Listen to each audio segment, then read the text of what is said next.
how the hell does this happen?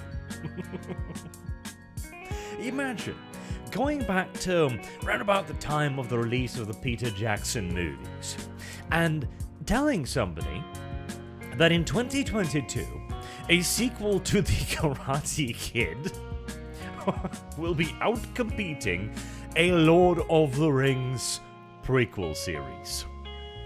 Now, to be fair, to point this out immediately, this is a pinch misleading, because, of course, the Cobra Kai season dropped in its entirety, so there was far more content to watch overall, and so a simple measurement of the numbers of minutes streamed is most assuredly misleading. But even so, even taking that into consideration, this is The Rings of Power, granted one of the worst pieces of television perhaps ever produced, but nevertheless a prequel to The Lord of the Rings and a prequel to Game of Thrones, both cultural phenomenons in their own rights, being outcompeted by a season of Karate Kid. It is... Goddamn. Oh, I cannot get over how ridiculous this sounds. And even with the caveat of this being the whole season, etc., this is still absolute insanity, though even so, it actually does make a great deal of sense, because Cobra Kai has a story. And I am not at all convinced that the Rings of Power had a story. I have like 4 or 5 video ideas for the Rings of Power because it just does everything wrong, and I believe it does it wrong through a fundamental ideological reason. Now, House of the Dragon does a lot of stupid things as well, but I have less of a connection with its source material.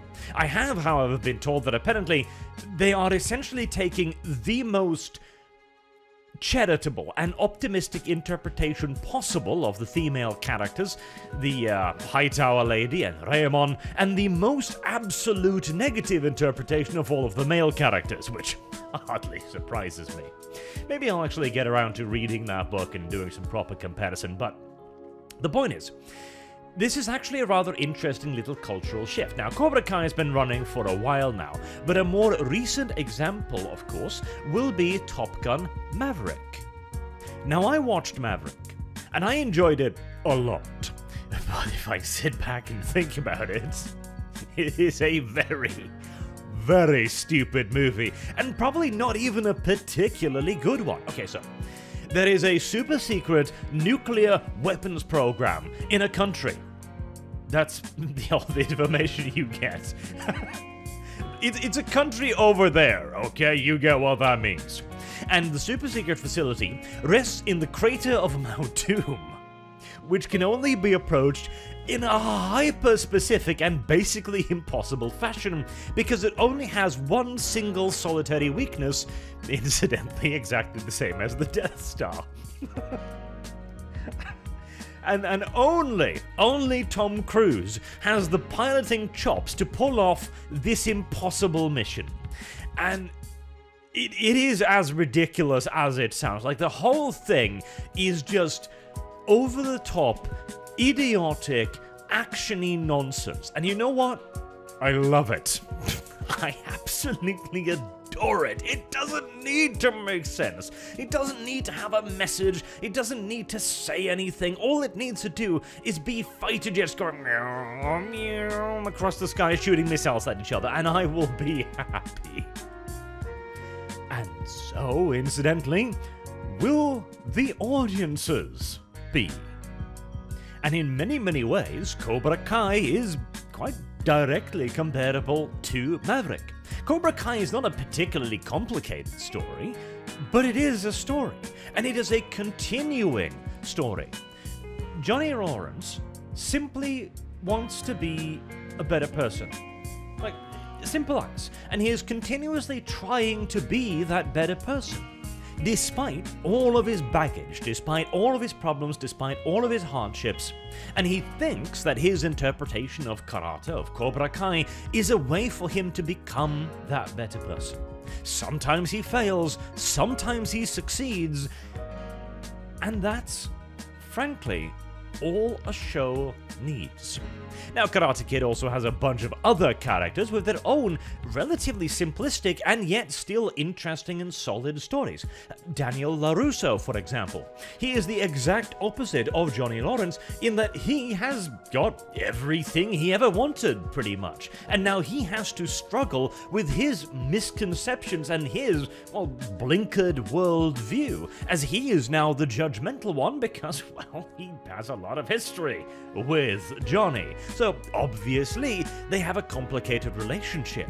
It has a bit of romance, it has a bit of growth, it has a bit of regression, it has a lot of drama, and it's all just good old-fashioned, solid stuff. Is it anything revolutionary?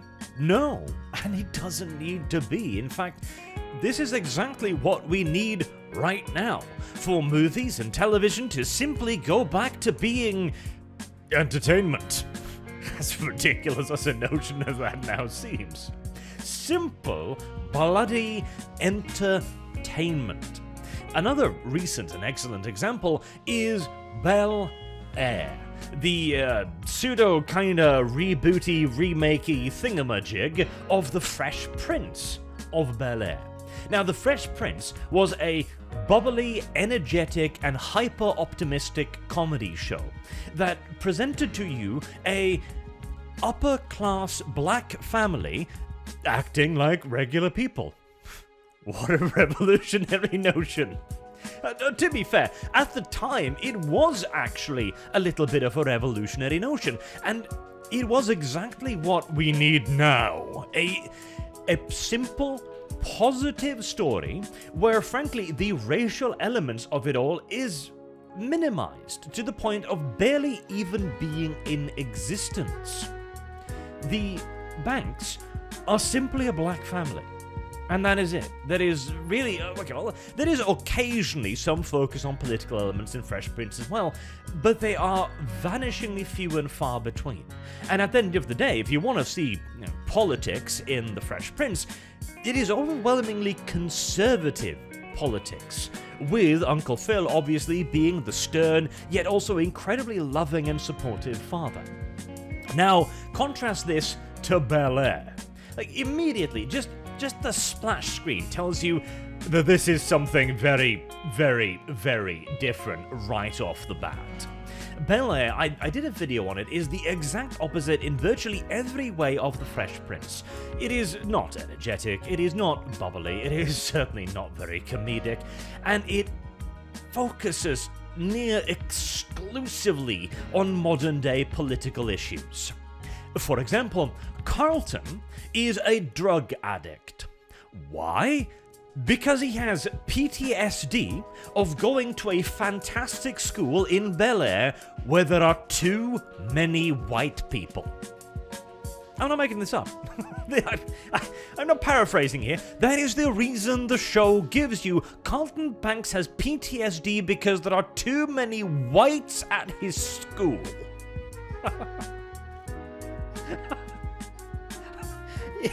You have to laugh. Like, you have no other real option. You don't.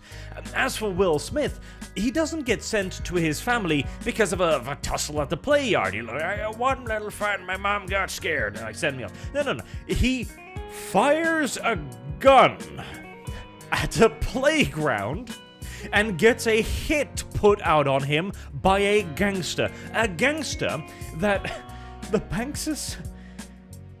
That Uncle Phil puts a hit out on in return, and it is heavily insinuated later on that he has been killed by the butler. Jesus Christ.